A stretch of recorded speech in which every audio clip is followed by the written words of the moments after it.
Voilà, c'était un message à faire passer, j'en avais marre. Et du coup, on l'a Mhm. fait en moins de 20 minutes.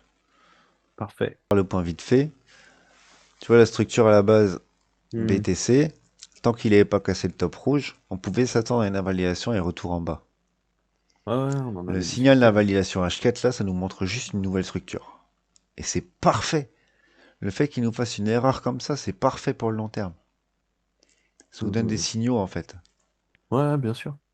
Là, Atom, on a le premier signal daily depuis l'invalidation de structure du 21 avril à peu près, entre le 20 et le 30 avril.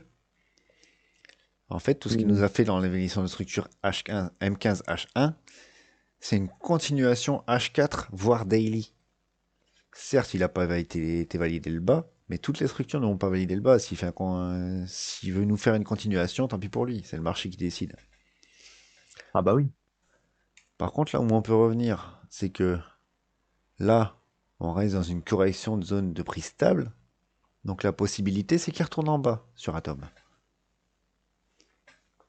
On n'a Mhm. aucune certitude que le marché va aller à la hausse. Pour l'instant, on reste sur une zone de prix stable. Si on plaçait une trend ici, on serait sur une continuation à la hausse pour une continuation à la baisse. Tiens, bah, comme je l'ai terminé ici. À partir du moment où il casse le top, vu qu'on est sur une zone de prix stable, il peut très bien retourner en bas. Je préfère annoncer le risque plutôt que de vous dire, les gars, ça y est, on est parti, go ATH. Non, ça risque pas. Impossible. XRP, par contre, structure validée. On avait le A, notre zone d'achat. Hop, la mèche, elle est venue. Si t'as pas saisi l'opportunité de la mèche pour prendre ton C, tant pis pour toi. Par contre, si t'es patient, on est toujours dans une zone corrective. Donc il y a toujours une zone de risque à la baisse. Est-ce qu'elle va se faire? On n'en sait absolument rien. Là, le dot, celui-là, il est beau. Celui-là est très beau. Tu vois le ABC là en daily? Mhm. Ouais, clairement, Zone, ouais, ouais. zone d'achat violette.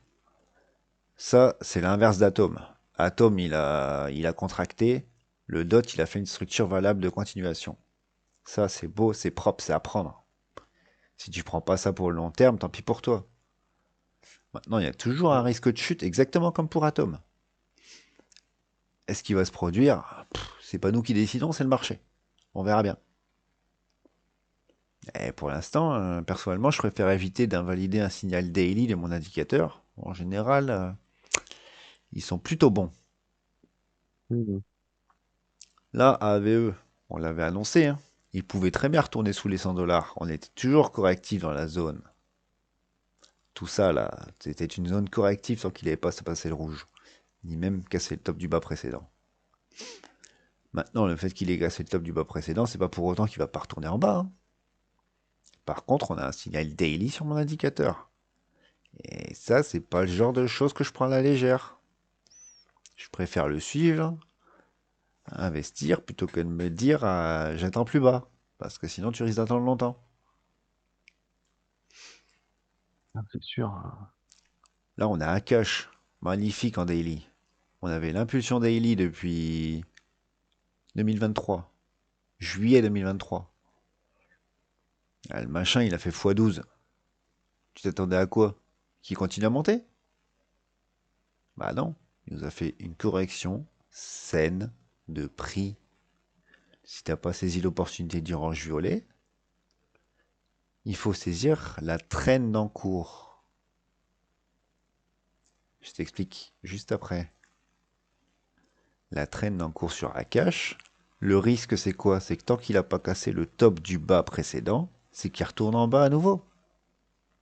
Ça, c'est un scénario probable. Maintenant, est-ce qu'il faut le saisir? Est-ce qu'il faut le prendre? Est-ce qu'il faut être sûr de son coup? Absolument pas. Par contre, là où tu seras sûr de ton coup, c'est s'il valide la zone de prix sur une zone de prix stable. Avec la traîne, l'impulsion, la correction en ABC, une zone d'achat. S'il nous refait une zone d'achat plus haute sur une zone de prix stable, go! Si t'es pas déjà dedans, est-ce que c'est le moment d'investir? Oui, et dans tous les cas, t'attends pour réinvestir plus haut. Mais bon, si t'es pas déjà dedans, c'est maintenant. Et si tu rentres plus tard, bah, t'attends une correction sur une base de prix saine. En fait, c'est la base de l'investissement. Ouais, bah, ouais, ouais, non, mais c'est sûr. Faut pas rentrer tout en haut, ça n'a pas de sens. Ah ouais. Ça monte pas à l'infini de toute façon. Mais après, tu sais, c'est les gens de manière générale, tu sais, ils ont peur de louper un truc, et du coup, ils y vont et puis ils se font niquer. Ah, mais rien qu'à cash là. Tu vois la zone de prix à 1 $? Mm. Si je suis sur la mèche, moi j'ai une zone de prix moyen à 1 $. J'ai loupé la première impulsion. J'ai saisi l'opportunité de correction en 2024, en 2023. Bah oui. Là, en M15 H1, il y avait un truc. Hop, à prendre. Correction A, B, C. Si tu saisis pas cette zone-là, bah tu saisis la suivante. Bah Tu ouais. vas pas aller acheter une impulsion, tu sais pas si ça va continuer à monter. Il te faut une confirmation. Parce que si cette baisse-là, elle décide de nous faire un miroir, le A, le B, le C, et ben on retourne en bas, comme à l'image précédente. Ça, c'est un cadeau bonus en fait. Quand tu as investi ici, à 2,50 $, les 1 $, voire 50 centimes, c'est du bonus. Tu profites juste de limiter ton risque et de descendre ton prix moyen d'achat. Et ça, c'est Mm. valable pour toutes les cryptos. Ah Que bah ce oui, soit du oui. Hakash, du DOT, du Atom, du BNB, du XRP, de l'ETH, tout. Tu sais pas ce que va faire le marché, alors adapte-toi à lui-même, mais par contre comprends les structures.